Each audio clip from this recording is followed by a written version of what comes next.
I'm Susan Swain, host of C-SPAN's Q&A, where we spend an hour with nonfiction writers and historians who add context to today's news. Our guest this week is University of Texas historian Peniel Joseph. His latest book, The Sword and the Shield, is a dual biography of Malcolm X and Martin Luther King Jr. We discuss their contrasting philosophies in the fight for African American civil rights and their legacies in the context of today's events. Our conversation will begin in just a moment. Dr. Peniel Joseph, you and I had planned this interview 3 months back, but we got sidewise with the COVID lockdown. And what a momentous 3 months they have been. As a historian, how are you processing this time this country's going through? Well, I've been writing a lot, both op-eds and for a longer piece as well that I've already been planning. But I think that it's an extraordinary watershed historical moment. I do think that we're living through a third American Reconstruction, an effort to reconstruct democracy so that it's multiracial, multicultural. Our first efforts were right after the Civil War, when we think about 1865 to 1877, and we did achieve some racial progress. We had 1,500 Black elected officials. We had a Freedmen's Bureau. We had the creation of Black churches and public schools. But we also institutionalized racial segregation rather quickly by the 1880s and 1890s. And we did it through racial violence and public policy. And then our second reconstruction is really the civil rights movement, when we think about the modern civil rights movement between 1954 and 1965, when we think about public school desegregation and the Voting Rights Act and the Civil Rights Act of 64, Voting Rights Act of 65. And there was, again, racial progress, but that was really quickly closed off when we think about 1968, the assassination of Martin Luther King Jr., assassination of Bobby Kennedy, assassinations of Malcolm X. And now we have just this another effort at this. And I think in a way, we're experiencing just something that we've never experienced before, because we have so many white Americans who are joining these protests. So it's multiracial, multicultural. It's certainly led by young Black people, but so many white Americans have joined that the very face of the country is being changed every single day. And what do you make of the fact that the protests are not just happening in the United States, but globally as well?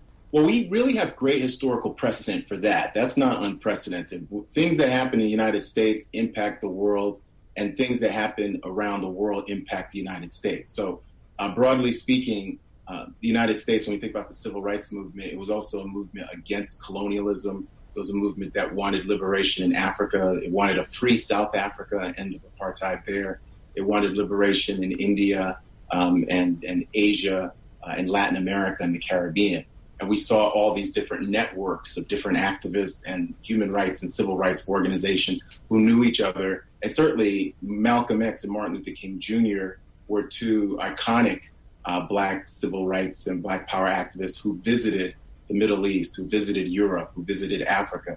So that's not surprising. The depth and breadth of it and the intensity is really extraordinary, but we definitely have historical precedent for that. There have been a number of times since the 1960s when there have been movements for social justice and protests in the United States. What do you think are the elements that make this transformational, as you're calling it, this time around? Well, I think a number of things. I think COVID-19, the pandemic, and the fact that African Americans and other people of color were disproportionately vulnerable to COVID-19. They died at higher rates. They were diagnosed at higher rates. They were more likely to be public-facing employees in meatpacking and the post office and delivery services, restaurants.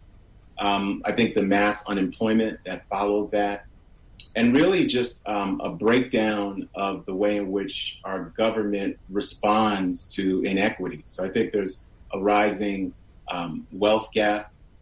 Certainly the criminal justice system and the tragic killing of George Floyd becomes a precipitating event. But I think all of these things have come together and converged at the same time to produce this really historic moment in American history that's impacting culture, it's impacting politics, it's impacting sports, business, higher education, you name it, it's impacting it. And it's deeper than the criminal justice system. It's about more than Confederate flags and monuments. It's really about reimagining American democracy to create what Martin Luther King Jr. called a beloved community that was going to be not only free of racial and economic injustice, but citizens were going to have guaranteed rights, guaranteed income, decent housing. There wasn't going to be pervasive systemic racism and inequality, and people would really have deep empathy towards each other, and the government would reflect that. So I think people are demonstrating in the streets in a way that amplifies all these historic civil rights protests that we've seen before, going way back to racial slavery and abolitionism. We're seeing that come to full force in 2020. So I think we're going to all look back at 2020 as this extraordinary watershed year. As a historian, this must be a really interesting time to be looking at. What are you doing to sort of gather all of the elements of the moment so that you and your fellow historians can study this time in future years? Yeah, a number of different things. I mean, I'm interested in both what's happening locally here in Austin, Texas, where I live, seeing the interest in people calling for defunding the police, prison abolition, intersectional justice, and the way in which these contemporary movements are really intimately connected to public policy. In a way, when we think about the civil rights movement historically, people were always interested in changing policy when you think about voting rights acts, the Civil Rights Act. I don't think we've ever had social movement quite like the Black Lives Matter movement that is interested in policy changes at such a granular level. When you think about everything from criminal justice to juveniles and incarceration, to public school segregation and residential segregation, environmental racism, mental health in Black communities, trans and LGBTQ lives mattering and being centered. So I think as a historian, you're just trying to gather as much data as you can and link that data to the archive, because the archive is how we make our trade. But since this is unfolding, it's going to definitely be newspaper reports, it's social media, it's just from many, many different perspectives, you're seeing this story be told. Journalism is going to be the first draft of history, but then historians are going to try to connect this to what they call a thicker description to say, how are these institutional changes that people are advocating in 2020 connected to, say, 1968 and what we did or did not do as a nation? And really, in a more immediate sense, how is what's happening in 2020 connected to, say, 2008, when a lot of Americans thought that we had finally licked what people euphemistically refer to as the race problem with the election of Barack Obama. So I think that as a historian, you're trying to gather as much information as possible, but you have a longer view of these events than most journalists or most people. So in the 1960s, and we're going to start digging into the period that you wrote about in your new book, but in the 1960s, there was a great deal of focus on the passage of the civil rights legislation. The list that you just made of the many different threads in society that are seeking change is really long. How does that broad list, with so many people having things that they want to have addressed in society, as opposed to a very common focus in the 1960s, translate into real momentum for change? Well, I think the civil rights movement was always a human rights movement, and I think it still is. It's just that it's a movement that wants universal rights, but through the particular lens of Black liberation and Black history and Black people's struggle for dignity and citizenship in the United States. So I think it really, really connects in the way that if you end systemic anti-Black racism, you're going to really free up resources. You're going to free up access to dignity and citizenship for really scores of different groups, whether those are Latinx or Indigenous, Native American, Asian, but also people who have mental illness, people who are LGBTQ, people who are the most marginalized in our society by virtue of who they are. And I think in a way, the Black freedom struggle has always been the most expansive movement for democracy, not because Black people are somehow so special, but because of the historical conditions and the social economic conditions that they've been in historically in the United States. They've always been pushing to expand what we think of when we think about American democracy, the Declaration of Independence, the Constitution. And again, Martin Luther King Jr. is one of the most eloquent voices here in his letter from Birmingham jail in 1963, when different white faith leaders are asking him to wait and to stop the protests in Birmingham. He says that the young people in Birmingham who are being arrested and incarcerated and brutalized are going to one day be lionized by the nation as heroes for bringing us all back to those, what Dr. King calls those great wells of democracy that were dug deep by the founding fathers. So in a way, the whole entire Black freedom struggle is an effort to expand American democracy so that it's broad enough to include Black people. And even this idea of Black Lives Matter, I think it's a extraordinarily eloquent phrase, but it's a phrase that is a testament to the fact that throughout American history, Black lives have not mattered.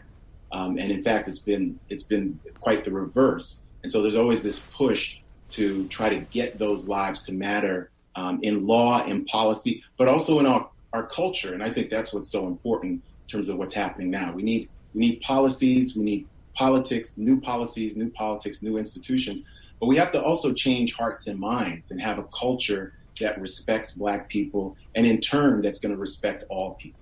Well, let's spend more of our time then on your book, in which you tell the antecedents of this period in the 1960s through the eyes of the lives of two leaders, Malcolm X and Martin Luther King. The book is on display behind you. Its title is The Sword and the Shield. Let's start by hearing these two men in their own words, and then we'll come back and talk about them. I don't think when a man is being criminally treated, that some criminal has the right to tell that man what tactics to use to get the criminal off his back. When a criminal starts misusing me, I am going to use whatever necessary to get that criminal off my back.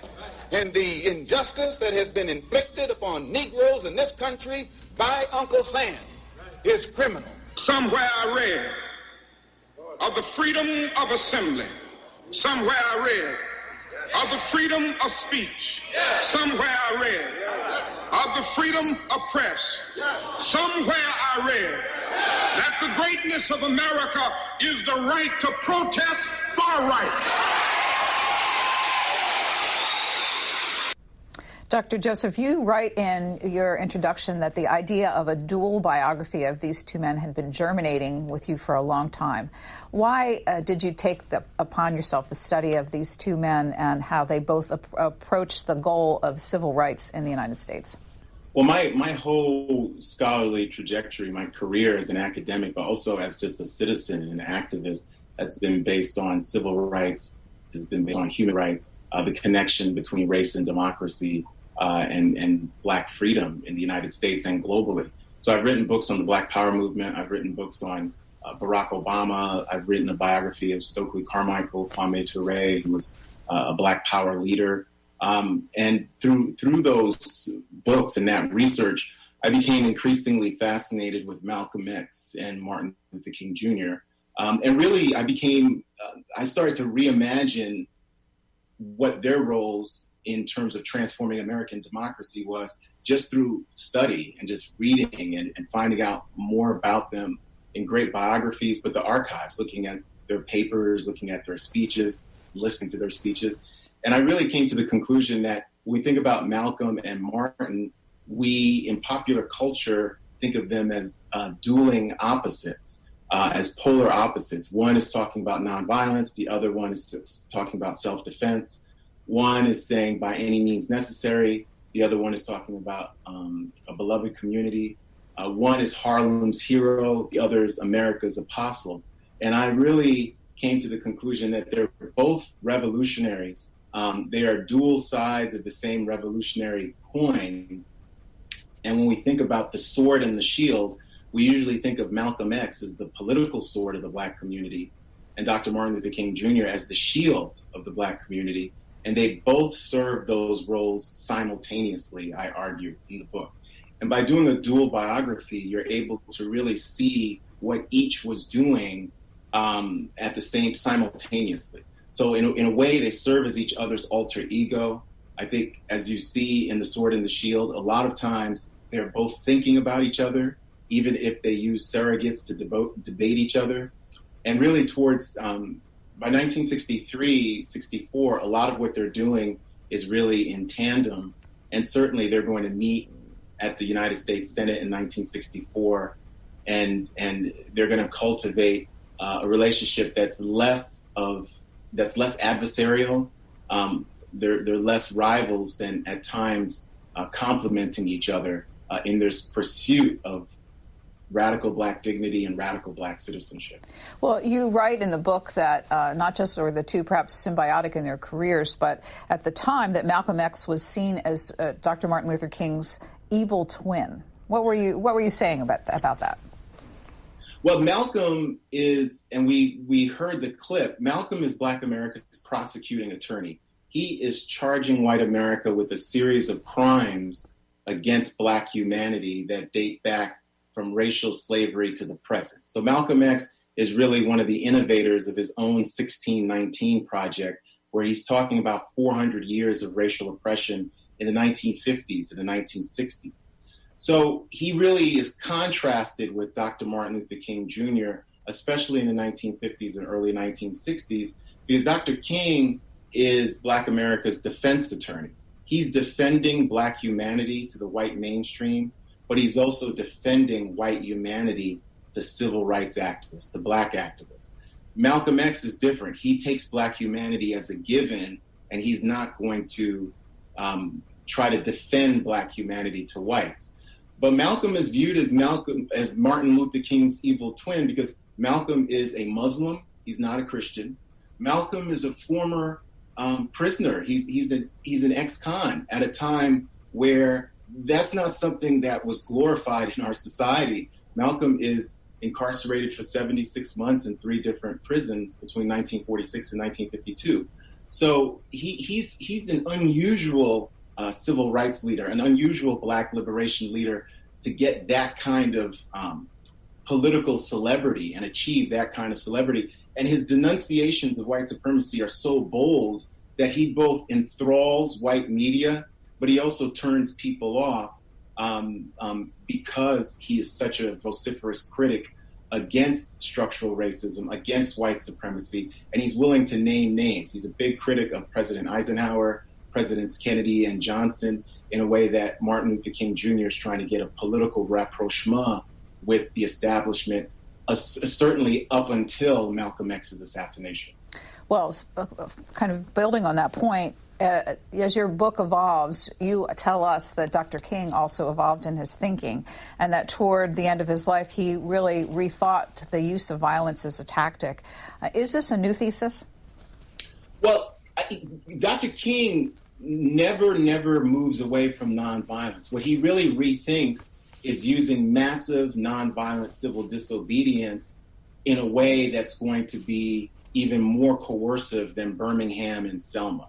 So King becomes a revolutionary because he's no longer willing to sit quietly about the Vietnam War. He connects the Vietnam War to the shortcomings and the failures of the Great Society in terms of eradicating poverty, eradicating racial segregation. The urban rebellions that are hundreds of civil disturbances and urban rebellions between 1963 and 1968 that engulfed the United States. King says that these are not only just riots are the language of the unheard and the oppressed.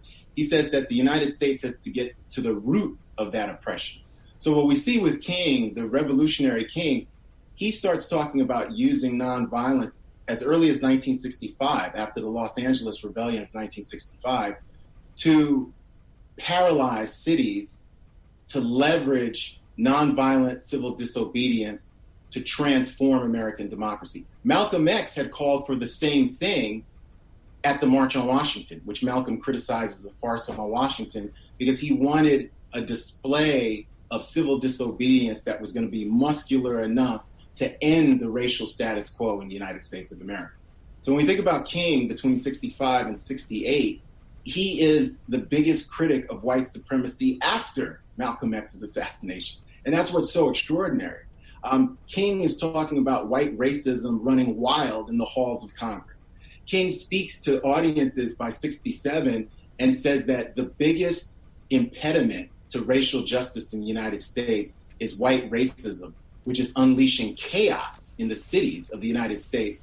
Yet whites are in a kind of perpetual denial, and they say that they'll only commit to racial justice once there is peace in the cities, even though Dr. King points out they are the reasons why there's chaos in the cities. So this is not the Martin Luther King Jr. that we think of annually. So King becomes a man on fire between 65 and 68. He breaks with the Lyndon Johnson administration. There's no more photo ops. There's only truth. And that truth is a radical truth. It's a hard truth. When he speaks at the Riverside Church in New York City, April 4th, 1967, he calls the United States the greatest purveyor of violence in the world. Those are hard truths. But King says we can have a bitter but beautiful struggle to achieve our country. And that country is a beloved community where instead of spending tens of billions of dollars on Vietnam and war and American imperialism and empire, we actually transformed urban and rural America in a way that was racially and economically just for all people.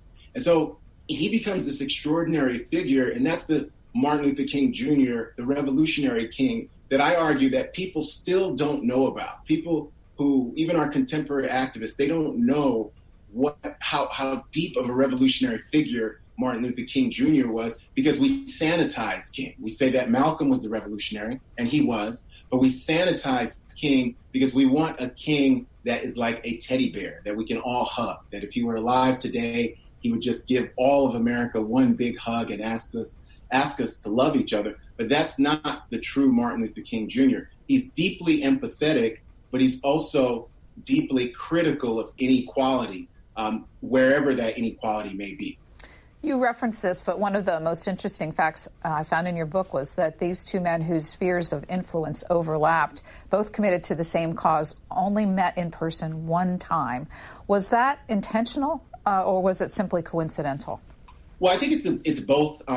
They met March 26, 1964, and right before they met at the U.S. Senate, and they're both, I think one of the most interesting parts about that meeting is that they're both at the U.S. Senate while the Senate is filibustering the 1964 Civil Rights Act, and they both are supporting the 1964 Civil Rights Act.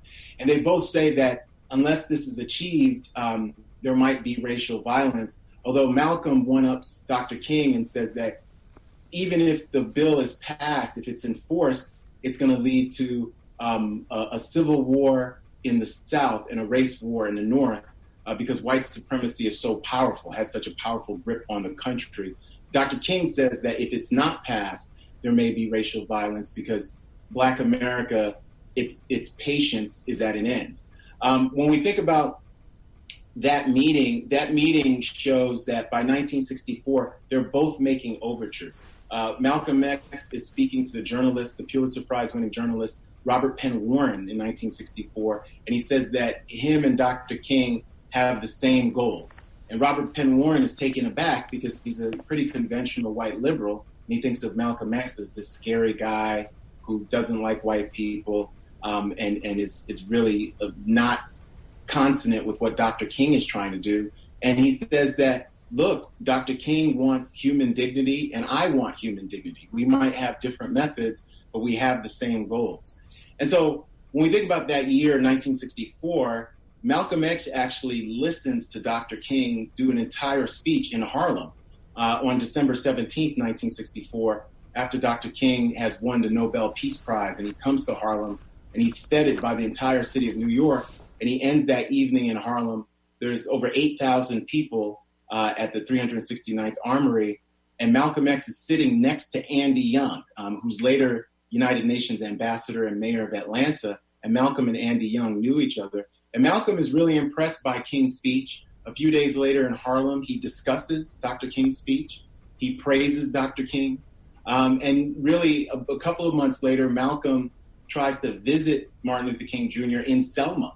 and he ends up not being able to see Dr. King because Dr. King is in prison. He's in jail because of voting rights demonstrations. But Malcolm meets up with Andy Young and Coretta Scott King. He does a speech to civil rights activists and student activists, and he personally tells Coretta Scott King how deeply he admires her husband, the work he's doing, and that he's in Selma not to cause problems, but to make sure that people know that if Dr. King's voting rights initiative is not passed, there's going to be other alternatives. And he tells the press that as well. So we really do see his evolution as well, where he comes to see, and you see it in the ballot or the bullet speech, that we need to transform democratic institutions as part of that revolutionary thrust.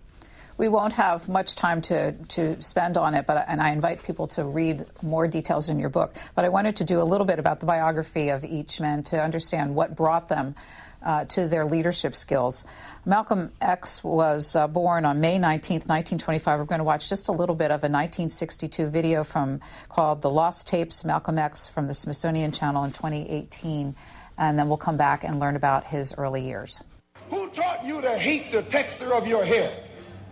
Who taught you to hate the color of your skin to such extent that you bleach to get like the white man? Who taught you to hate the shape of your nose and the shape of your lips? Who taught you to hate yourself from the top of your head to the soles of your feet? Who taught you to hate your own kind? Who taught you to hate the race that you belong to? So much so that you don't want to be around each other. No, before you come asking Mr. Muhammad, does he teach hate, you should ask yourself, who taught you to hate being what God gave you? His parents, Earl and Louise Little, both suffered tragedies in their lives. So what happened to him in his youth that gave him the leadership and the communication skills that we just saw on display there? Yeah, Malcolm has a traumatic childhood. He experiences racial trauma at an early age. He's born in Omaha, Nebraska in 1925 on May 19th. His father, Earl Little, and his mother, Louise Norton Little, are both political activists. They are followers of Marcus Garvey, and Garvey is the Jamaican Pan-Africanist who founds an organization called the Universal Negro Improvement Association, which really becomes the largest Black mass movement in American history in the early 1920s. There's going to be between 3 and 5 million Garveyites on several continents. It's in the Caribbean, the United States, Africa, Latin America. And when we think about Garveyism, this idea of Black nationalism, cultural pride, political solidarity, political self-determination, racial solidarity, political self-determination. So Malcolm's parents moved to Lansing, Michigan, and Malcolm's father is going to be killed in 1931. The Little family is going to argue that his father was killed by white supremacists, a white supremacist group called the Black Legion. The official police report says that Malcolm's father died in a streetcar accident where a car basically sliced him in two, and the family never believes that. And so when we look at, that's one tragedy. So by the age of 6, he loses his father, Earl, who he never forgets. And his mother is going to be institutionalized in a psychiatric institution because she doesn't really have a great way to make a living. His siblings are going to be scattered and in foster care. Malcolm is going to spend several years in foster care. And finally, at the age of 15, he's going to move in with his half-sister because his father had been previously married and had 3 children. He's going to move in with his half-sister, Ella Mae Collins, in Roxbury, Boston. And from 1940 to 1946, Malcolm becomes what he describes as a hustler. He's in Roxbury, he's in Harlem. He works odd jobs, but he also sells marijuana to jazz musicians. He lives a life of perpetual crime. He's going to be arrested and charged with being part of a ring, a burglary ring in Boston. He's going to spend almost 7 years in prison. And it's really while he's in prison, he really reconnects with the side of himself that had really been traumatized. And that's the side that was looking both for a father figure, which he finds in the Honorable Elijah Muhammad and the Nation of Islam, but was also looking to be politically active. Malcolm wanted to be a lawyer, but at his predominantly white school in Mason, Michigan, they told him because he was Black, he couldn't be a lawyer. I think it's important to remember that Malcolm X was light-skinned with red hair and freckles, because we heard in that clip, he was talking about anti-Black racism and the way in which white supremacy really contoured the way in which so many Black people and Black communities thought of themselves, because they weren't thought of as beautiful. They weren't thought of as intelligent. They weren't thought of as fully three-dimensional, deeply empathetic human beings. And Malcolm pushes back against that. But Malcolm's mother, Louise Norton Little, was from Grenada and was so light that she could pass for white, which is something that Malcolm always talks about, and felt that he was treated better by his dark-skinned father because he was the lightest of their children. So it's very interesting the way in which race plays a role in Malcolm's conception of politics. But he's a brilliant debater. He's a prison activist while he's in prison for Muslim rights.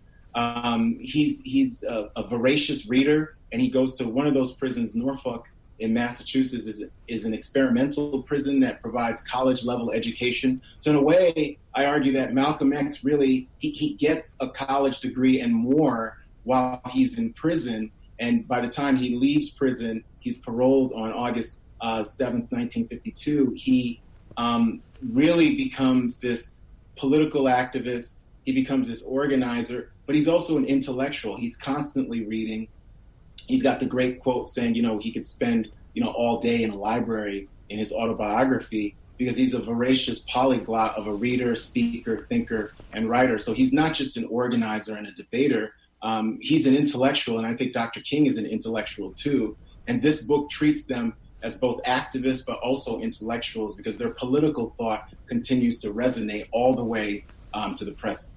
So if his platform and his mentorship came through the Nation of Islam and Elijah Muhammad, that relationship ultimately frayed. What was the cause of the dissolution of the relationship? The dissolution is going to be deeply political and deeply personal. And I would start with the political. Over time, Malcolm is trying to transform the Nation of Islam, which is a sectarian religious nationalist organization. It's a very unique interpretation of Muslim philosophy and the religion of Islam.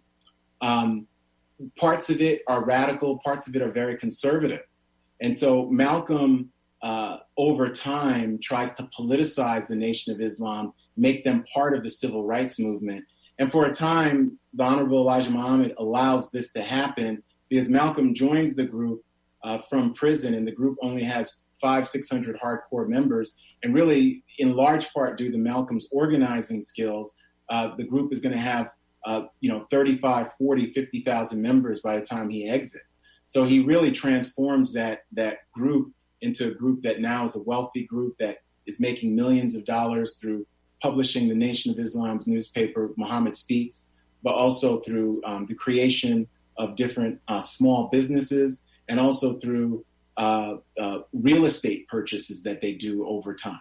So when we think about that relationship, the more political Malcolm becomes, the more tension there is between Elijah Muhammad and Malcolm X. And also, Malcolm becomes the face of the Nation of Islam. Part of this is due to his talent, and Elijah Muhammad saying, yes, you'll be our national representative starting in 1957.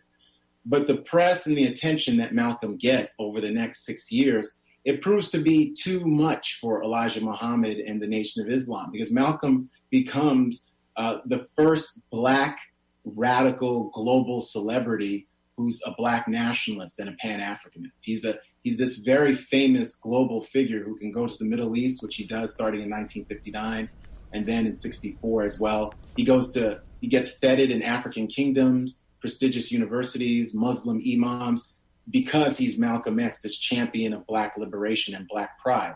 After a while, that proves too much And then personally, Malcolm finds out that the Honorable Elijah Muhammad has some personal failings, and there's been extramarital affairs. There's been things that Malcolm finds unseemly, and so all that is going to come out by 1964, and is going to lead to the break. But this idea of chickens coming home to roost, when Malcolm says chickens come home to roost in the aftermath of the Kennedy assassination, Elijah Muhammad silences him for 90 days. But that is a ruse. That is a ruse. That is not why he is forced out of the Nation of Islam. He is forced out of the Nation of Islam because there's a power struggle between Elijah Muhammad and Malcolm X. And Malcolm X wants that group to be something different.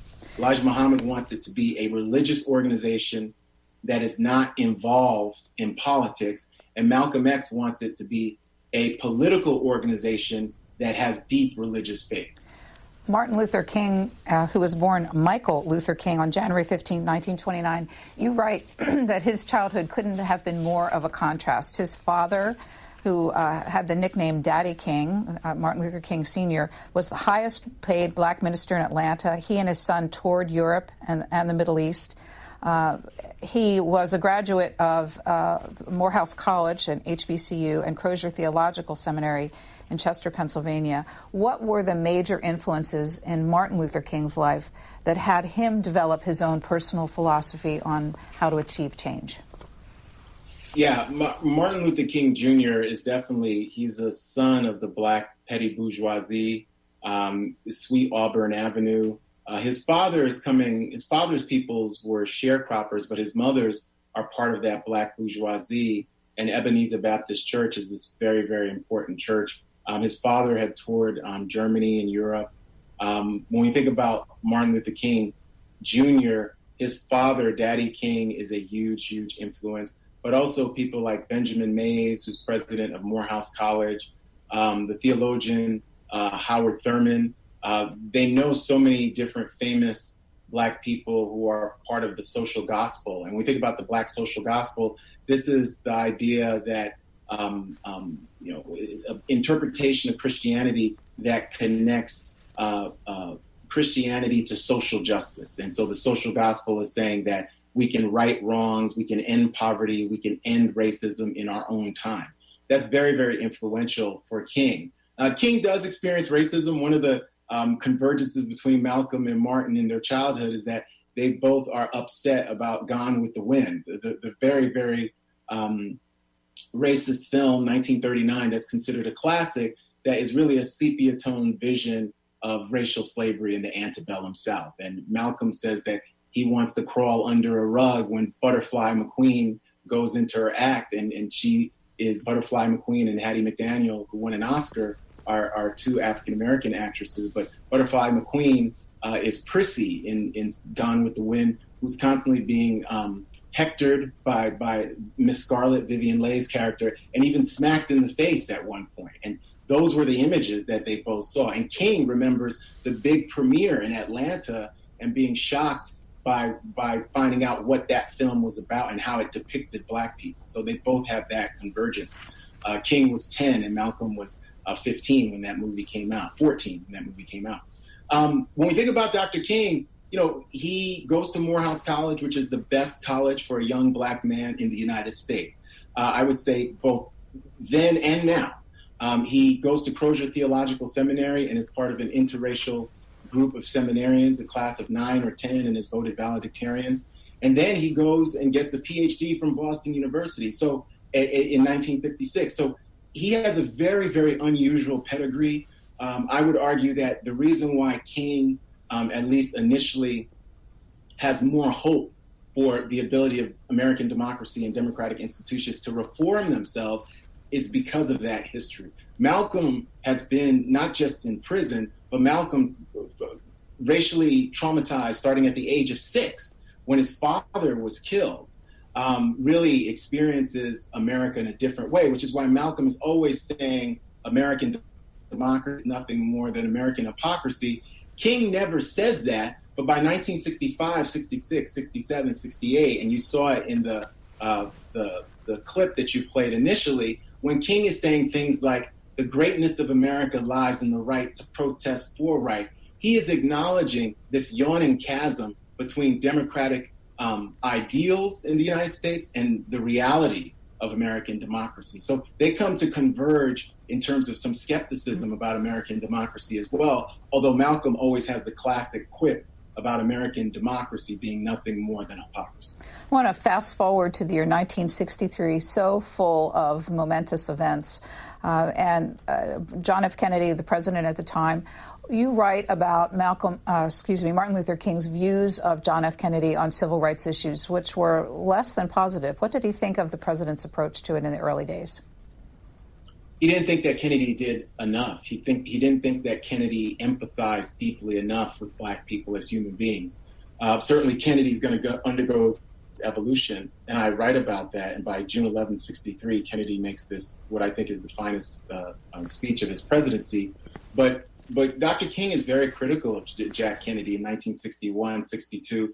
Kennedy had sought Dr. King's endorsement. King didn't endorse anybody in the 1960 election, but Dr. King is in jail for about 9 days in Atlanta in 1960, and John F. Kennedy and Bobby Kennedy are instrumental in getting Dr. King released, and they use that to help them win more Black support, and that really helps tip the election in their favor. So King and Kennedy are really intricately tied politically, but John Kennedy, until the spring of 1963, is too cautious. He doesn't really know what to do about civil rights and racial justice. He doesn't want it to take over his agenda. And Martin Luther King Jr. is very, very critical. We do have a short clip from that June 11th, 1963 speech from the JFK Library where the president speaks to the nation about civil rights issues. Let's listen. The fires of frustration and discord are burning in every city, north and south. Where legal remedies are not at hand, redress is sought in the streets, in demonstrations, parades, and protests, which create tensions and threaten violence and threaten lives. We face, therefore, a moral crisis as a country and a people. It cannot be met by repressive police action. It cannot be left to increase demonstrations in the streets. It cannot be quieted by token moves or talk. It is a time to act in the Congress, in your state and local legislative body, and above all, in all of our daily lives. Why was that, as you write, one of the most important dates in America's civil rights history? Yeah, I mean, that's an extraordinary speech, and it's definitely reminiscent of what's happening today outside of our windows. June 11th is going to be the day that George Wallace, the segregationist governor of Alabama, makes his infamous stand at the schoolhouse door. He had vowed to not let the University of Alabama be integrated, but it is going to be integrated, and we get 2 African-American students there. Kennedy does his speech at 8 p.m. that night, which is an extraordinary speech where he says that civil rights is a moral issue, but he also says that those who do nothing about the revolution that's happening invite shame and violence, and those who act boldly recognize right as well as reality. And it's really the best speech on racial justice that a president had given since Abraham Lincoln. And the next morning, a few hours after Kennedy's speech, around 1 a.m. Jackson, Mississippi time, the NAACP field secretary, one of the most important activists of his generation, Medgar Evers, is going to be killed by a white supremacist. He's going to be shot in the heart while right after he's, driven into his driveway, and his wife, Myrlie Evers, and their kids are going to be right there while he dies. And that's going to be one of the big civil rights assassinations. Medgar Evers is a martyr who joins Malcolm X, Martin Luther King Jr., the Kennedy brothers in this period. So that June 11th speech, though, is really, really important because in that speech, Kennedy is following Dr. King's lead. Dr. King had always made the argument that the Kennedy administration should not think about Black citizenship as something that was peripheral to the United States of America and American democracy. Dr. King made the argument that it was central. So King is making the argument that racial justice should be the beating heart of American democracy. And that day, President Kennedy says the same thing. That's what's so important. But Kennedy says that because of all these demonstrations. Kennedy speaks at the midway point of a 10-week period in the spring of 1963, where 15,000 Americans were arrested for civil rights demonstrations. So when Kennedy says there's a revolution happening, he's not kidding. He's saying, look, there's a revolution happening, but he's showing supreme leadership by saying this revolution can be violent or peaceful, but because we are the United States of America, we have to remember who we are, what our core values are, and this issue of systemic racism and white supremacy, it should have been over 100 years ago. And he says that because 1963 is the centennial of the Emancipation Proclamation. So Kennedy shows extraordinary leadership after being pushed and inspired by Martin Luther King Jr., the movement, and really the activism of Malcolm X is part of the whole ferment of 1963. Birmingham, Alabama, all these large gatherings. You know, Dr. King speaks in front of 35,000 people in Los Angeles in May. He speaks before 125,000 people in Detroit in June. And then he speaks in front of 250,000 people on August 28th, 1963. So what we can see in 63 is there is what Kennedy calls a rising tide of discontent. But I would say 63 starts the generational opportunity that happens in the 1960s. We can argue that it ends by 1968 with Martin Luther King Jr.'s assassination, but without 1963, there is no Civil Rights Act of 64. There is no Voting Rights Act of 65. It's not just Selma. It's not just Mississippi Freedom Summer. It is 1963 is what sets the nation up for the racial progress that it is going to make in the 1960s. Of course, by November 22nd of that year, John F. Kennedy was assassinated, and it fell to his successor, Lyndon Johnson, to carry the civil rights legislation across the finish line. How important was he to the ultimate passage of that legislation? Because I'm thinking about the larger question. How important are presidents in times of actually cementing the change that the public are asking for? Well, I think presidents are important, especially in that time. That's going to be a time where a president arguably had more power in terms of transforming legislation than our own time. This is a time period without the same pressures to campaign and to raise money, without the same concentration of wealth and power that impacts politics, even though it exists, of course, in 1963, 1964. Lyndon Johnson is very, very important. LBJ starts out as somebody who civil rights activists and King were very wary of. He was from Texas. He had been Senate Majority Leader when they passed a Civil Rights Act in 1957 that didn't really have teeth, that didn't really have enforcement, and was a kind of compromise. When we think about Lyndon Johnson, people didn't expect Lyndon Johnson to be the kind of New Dealer, Great Society, anti-war poverty, civil rights president that he became. He really uses and leverages both Kennedy's assassination, but also the civil rights movement and the social movements that are happening on the ground to really make an argument that civil rights legislation is needed for the functioning and the health of American democracy. That's his argument. And certainly in 1964, the election of 64 gives him a sweeping majority in both the House of Representatives and the Senate. And over the next 2 years, when we think about civil rights legislation, we're going to see, really transformative legislation in terms of the Voting Rights Act. But even during the first year, we see the Civil Rights Act is passed. But what's so extraordinary about LBJ is that LBJ and Martin Luther King Jr. have a close professional relationship the first couple of years of that presidency that is very, very important in terms of 1964 and 65. But that starts to fray pretty quickly after Watts, and they become adversaries rather than collaborators. We have just 8 minutes left. Malcolm X himself was assassinated February 21st, 1965. You say that the debate over his legacy continues, as do the conspiracy theories over his killer. What do we know about how he met his end? Well, he's going to be assassinated on February 21st, 1965 at the Audubon Ballroom in Washington Heights in New York City. And when we think about this idea of conspiracy, certainly we know that the FBI and New York Bureau, the Bureau of Special Services, Special Secret Police that's part of the NYPD, both had informers in the Nation of Islam.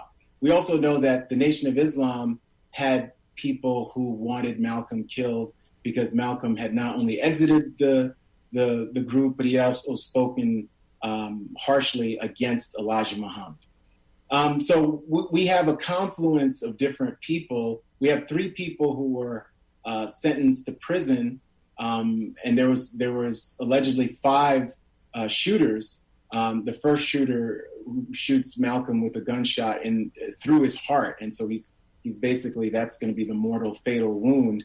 But there's always been controversy over who actually did it, and of course there's a series, Who Killed Malcolm X, that has inspired New York State to really reinvestigate the murder of Malcolm X. So there are still unanswered questions about who exactly killed Malcolm X.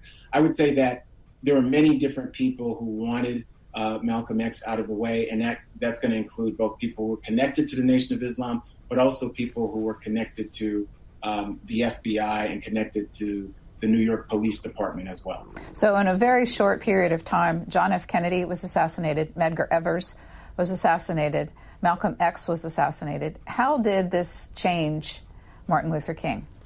I think that those assassinations helped turn King into this pillar of fire that he becomes in 1965, 66, 67, 68. The Black Power movement comes about, and I write about and narrate King and Stokely Carmichael. And King is critical of the Black Power movement, but he is supportive of Black Power activists, including Carmichael, including SNCC, the Student Nonviolent Coordinating Committee.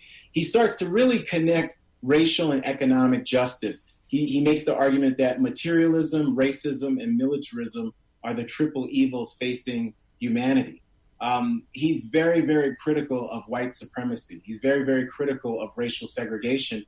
And I think the best example of where King's politics are is when we think about the Poor People's Campaign. And he starts this Poor People's Campaign with Marion Wright Edelman, and they're inspired by Bobby Kennedy saying, yes, bring poor people to Washington, D.C. Bobby Kennedy goes from being this big critic of Dr. King to really being somebody who's more supportive, even though their personal relationship is never necessarily fully repaired. When we think about that Poor People's Campaign, King makes an argument that he's going to bring people from poor whites, Mexican Americans, Native Americans, African Americans to Washington, D.C., and stay in Washington, D.C. until all those people who are representative of the poor people in America have a universal basic income, a guaranteed income. And I think that's truly extraordinary. And he is assassinated on Thursday, April 4th, 1968, about 6 p.m. Memphis time, on the balcony of the Lorraine Motel, which is now a civil rights museum. And he's assassinated helping 1,100 Black sanitation workers who are on strike for a living wage. So Dr. Martin Luther King Jr., to talk about his radicalism, his revolutionary politics, he organizes the first Occupy movement in the United States. It's Occupy Washington, D.C. And it's Dr. King who tries to organize a radical rainbow coalition of people of all colors and backgrounds to come to Washington, D.C. and to demand justice in a policy way. But what's so extraordinary, and this is one of the most moving parts of the book, I think, is when Dr. King goes and visits Marks, Mississippi, which is one of the poorest zip codes in the United States in 1968. Segregated, Black, and the kids have no shoes. The parents are telling them that they don't have jobs. They have a little anti-poverty Head Start money. People are in real bad shape. And King has seen this throughout his whole career, but King is in tears and weeping when he sees this. And he says that he's going to change this because this is a crime. He starts to speak in the language of Malcolm X. Malcolm X had said the way in which Black people were treated was a crime. Dr. King says that the poverty in Marks, Mississippi is a crime, and he spends the next several weeks constantly telling anybody. He's at a big rabbinical conference, he talks about Marks, Mississippi. He's in New York City, he talks about Marks, Mississippi. He's at the National Cathedral, he talks about Marks, Mississippi.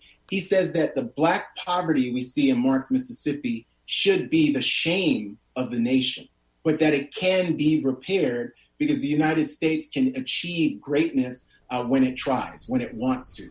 So he becomes this hugely extraordinary figure. And I think the deeper we look at Martin Luther King Jr. and his politics, how they evolve, the more impressed we become, because he becomes somebody who's willing to speak truth to power, who's deeply empathetic for poor people. These are the people that the society has deemed worthless and who are not worth caring for. Dr. King says, not only are these the people we should embrace, these are the people who should be central to our politics and our conceptions of American democracy and citizenship. So he becomes more impressive the deeper you read about it. I'm going to play it. We have about 2 minutes left. I'm going to play one last clip, which is from Martin Luther King in 1967, which brings a lot of these themes to bear. Let's listen to him, and then we'll close with your final thoughts on their lives. Let's listen. In the final analysis, a riot is the language of the unheard. What is it that America has failed to hear? It has failed to hear that the plight of the Negro poor has worsened over the last few years. It has failed to hear that the promises of freedom and justice have not been met. And it has failed to hear that large segments of white society are more concerned about tranquility and the status quo than about justice, equality, and humanity. And so in a real sense, our nation's summers of riots are caused by our nation's winters of delay.